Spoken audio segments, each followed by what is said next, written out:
अस्सलाम वालेकुम दोस्तों, गुड मॉर्निंग। क्या हाल चाल है? सब ठीक ठाक है, मज़े में है।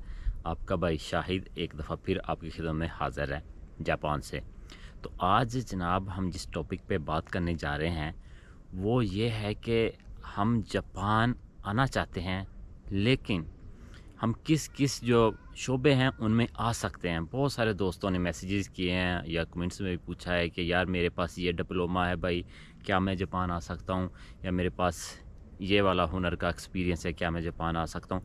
तो उन सारी चीज़ों का, क्योंकि जवाब जो है एक एक मैसेज का नहीं दे सकता था, तो मैंने कुछ इन्फॉर्मेशन इकट्ठी की है, उसको मद्देनज़र रखते हुए मैं सारी की सारी ये आपके साथ अभी शेयर कर दूँगा।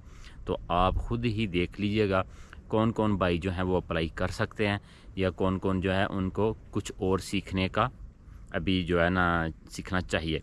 ठीक है, बढ़ते हैं अभी हम अपने टॉपिक की तरफ। सबसे पहले तो हम देखते हैं कि ये कितने मुल्क हैं जिन जिन से जापान ये लेबर मंगवाएगा या मंगवा रहा है।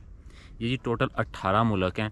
सब के मैं नाम नहीं लूँगा, बेसिक बता देता हूँ कि पाकिस्तान भी उसमें है, इंडिया भी है, श्रीलंका भी है और बांग्लादेश भी है उसमें, और नेपाल भी है। ये वाले लोग मेरी ये ज़बान तकरीबन समझ जाएंगे। बाकी भी और बहुत सारे हैं, उनमें वियतनाम, कम्बोडिया, XYZ काफ़ी हैं। ठीक है जी, ये 18 मुल्क हो गए जिनसे जापान लेबर मंगवा रहा है। और दूसरा, किन किन शोबों में मंगवा रहा है, वो कितने शोबे हैं? वो टोटल जी 14 शोबे हैं वो, ठीक है ना, 14 सेक्टर हैं। उनमें से जो है ना जापान गवर्नमेंट जो है लेबर हायर कर रही है। अब वो 14 कौन कौन से हैं हम वो शेयर कर लेते हैं आपके साथ अभी। उनके नाम, पहले मैं नाम बताता हूँ, फिर उनकी थोड़ी सी डिटेल भी बता दूंगा कि हर एक शोबे में वो उस शोबे में काम क्या क्या होगा। ठीक है। First of all G nursing care है। नंबर 2 पे इमारतों की सफाई है, बिल्डिंग्स। ठीक है। नंबर 3 है मटेरियल और प्रोसेसिंग इंडस्ट्री। नंबर 4 सनती मशीनों की मैन्युफैक्चरिंग। नंबर 5 है जी इलेक्ट्रॉनिक और इंफॉर्मेशन इंडस्ट्रीज़। 6 है जी तामीरात। 7 है जहाज़ साजी और मैरीन साजी। और 8 है जी ऑटोमोबाइल की मरम्मत और देखभाल। 9 है जी हवाबाजी। 10 है मेहमान खाना। ठीक है, ये उर्दू में सारा मैं आपको बता रहा हूँ। 9 है जी 11 आई थिंक जो है ज़राअत है। और 12 माहीगीरी और आबी काश्तकारी जो इसको। ठीक है। 13वां है जी food and beverage manufacturing. And last is food services की सनत। ये 14 शोबे हैं मेन जिनमें जापान को लेबर चाहिए दूसरे मुल्कों से। अभी मैं थोड़ा थोड़ा सा डिटेल में बता देता हूँ ये 14 के 14 के इन 14 में क्या क्या काम हो गए, क्योंकि इनमें से शायद आपकी समझ में अभी पूरी तरह से बात नहीं आई होगी कि ये क्या है। ठीक है, अभी मैं नंबर 1 से शुरू करता हूँ। नर्सिंग केयर, कि ये क्या होती है ना। नर्सिंग केयर होती है कि हॉस्पिटल्स में जो है ना, ये मोस्टली लड़कियां होती हैं, लेकिन लड़के भी इसके लिए अप्लाई कर सकते हैं। वो नर्सिंग का कोर्स करेंगे, उनके पास डिप्लोमा होना चाहिए, एजुकेशन होनी चाहिए नर्सिंग की। तो लड़कियां इसमें सबसे ज़्यादा फ़िलिपाइन से आती हैं। वो उन क्या करना होता है, जो इनके ओल्ड है ना बाबे या बीबियाँ जापानीज़ जो है ना हॉस्पिटल्स में, ठीक है ना, होते हैं, ओल्ड हाउसेज में होते हैं, तो वो बहुत बूढ़े हो गए होते हैं, उनकी टेक केयर करना। ठीक है ना, उनको कुछ तो होते हैं वो चल भी नहीं सकते, उनको उठाना बैठाना, उनको खुराक देना, खाना पिलाना, उनके नहाना, उनके कपड़े चेंज करवाने, सब कुछ उनका करना पड़ता है। ये नर्सिंग केयर में आता है। ठीक है, ये तो हो गया नंबर 1 में। नंबर 2 आ गया इसकी इमारतों की सफाई जो है ना, बिल्डिंग्स क्लीनिंग। वो ऐसे ही होता है, होटलों की भी क्लीनिंग होती है, बिल्डिंग्स की वो इंडोर क्लीनिंग होती है, आपने करनी है वो। ठीक है, कोई भी वो स्टाफ होता है, कंपनियां बनी हुई हैं, उनको वर्कर्स चाहिए होते हैं, उनके वर्कर्स वो उठाती हैं सुबह को गाड़ियों में, मुख्तलिफ होटल्स में वो ले जाते हैं उनको, वहाँ जाके वो सफाई करते हैं डेली, क्योंकि जो मेहमान रात को ठहरे होते हैं रूम्स में, दूसरे दिन चले जाते हैं, तो रूम की सफाई करनी पड़ती है, उनकी बेड शीट चेंज करना, ये वो जो भी कचरा वगैरह वहाँ पे लोगों ने कल गिराया था वो सारा सफाई करना, और बिल्डिंग के अंदर से सफाई करना, इसको कहते हैं बिल्डिंग्स की सफाई वाला ये स्टाफ है ना, होटल केयरिंग में आ जाता है। और नंबर 3 पे आ गया जी मटेरियल और प्रोसेस इंडस्ट्री। ठीक है ना, इसमें ये आता है जी कि कास्टिंग इसमें आ जाता है जी, डाई कास्टिंग आता है, उसमें आता है ये क्या उसको कहते हैं, जो दाती काम होते हैं जिसमें आप वेल्डिंग भी आती है, और उसके अलावा एलुमिनियम का भी काम होता है, मशीनों की इंस्पेक्शन होती है। ठीक है ना, और मेंटेनेंस होती है, स्प्रे पेंटिंग होती है, और दूसरी एक और किस्म की वेल्डिंग होती है। वो भी जिन लोगों को इसके मतलब काम आता होगा वो इस मटेरियल और प्रोसेस इंडस्ट्री में अप्लाई कर सकते हैं। नंबर 3 पे अब डिटेल करते हैं सनती मशीनों की मैन्युफैक्चरिंग, ये भी उसके साथ मिलता जुलता ही है। इसमें क्या गया जी, डाई कास्टिंग है, मशीनिंग है, स्प्रे है, लोहे का काम, फैक्ट्री शीट मेटल का काम, ठीक है ना, प्लेटिंग और इंस्पेक्शन, मशीन की मेंटेनेंस, वही उसके साथ मिलता जुलता इसका भी काम है, लेकिन ये इंडस्ट्री थोड़ी जी और है, ठीक है। और उसके आगे आता है इलेक्ट्रिकल, इलेक्ट्रॉनिक और इंफॉर्मेशन इंडस्ट्रीज़, उसकी डिटेल है जी। वही मशीनिंग, दाती प्रोसेस, फैक्ट्री शीट मेटल का काम है जी, प्लेटिंग है, फिनिशिंग है, मशीन की मेंटेनेंस है, इलेक्ट्रॉनिक आलात की असम्बली है, बिजली के आलात की असम्बली है, ठीक है ना, और plastic moulding, spray painting, welding, industrial, वही थोड़े से मिलते इसमें भी हैं, थोड़ा सा डिफरेंट है उससे ना, इलेक्ट्रॉनिक आ जाता है इसमें। उसके बाद आ जाते हैं हम कि इंफ्रास्ट्रक्चर का जो होता है उस फील्ड में कौन कौन से काम उनको चाहिए होंगे, ठीक है ना। उसमें आ जाता है कि तामीरात, बिल्डिंग्स, ठीक है ना, वो आपने बनानी है, जैसा कि जो घर बनते हैं, नई बिल्डिंग्स बनते हैं, वहाँ काम करने के जो लोग चाहिए ना, ठीक है ना, वो वाले हैं। उसमें क्या होता है जी कि जैसे मिस्त्री होते हैं हमारे यहाँ, ठीक है ना, ब्लॉक्स की तामीर, ब्लॉकों की बिल्डिंग बनती हैं, उसमें प्लस्तर का ना, कंक्रीट का काम, सुरंगें और तामीराती मशीनरी का हुनर, जो भी लिफ्टें ऊपर नीचे जाती हैं या बिल्डिंग्स बन रही होती हैं, वो वाला काम इसमें आ जाता है, ठीक है ना। लकड़ी का काम, यहाँ जो जितने भी घर बनते हैं ना जापान में, बिल्डिंग्स के अलावा घरों में सब लकड़ी इस्तेमाल होती है, लकड़ी का काम जैसे होता है वो वाला भी लोग यहाँ पे अप्लाई कर सकते हैं, ठीक है। उसके आगे चलते हैं जी, जहाज़ साजी और मेरीन मशीनरी की सनत। उसमें ये होता है कि बहरी जहाज़ बनते हैं ना, जो ये जापान भी बहुत बड़ा इसका मैन्युफैक्चरिंग है बहरी जहाज़ों का, साउथ कोरिया भी बहुत बड़ा, सबसे बड़ा इस टाइम चाइना ही है, ठीक है ना, जहाँ पे बहरी जहाज़ बनते हैं। तो बहरी जहाज़ बनाने के लिए बहुत ज़्यादा लेबर चाहिए होती है, उसके लिए भी इनको चाहिए, तो उसमें आलात होते हैं जो भी, वो वाले आपको देखने पड़ेंगे। जो पानी के अंदर भी काम करना पड़ता है, पानी के अंदर वेल्डिंग वाला भी काम होता है, वो वाले भी, सारा कुछ ये इसमें आ जाएगा, ठीक है, जहाज़ साजी में।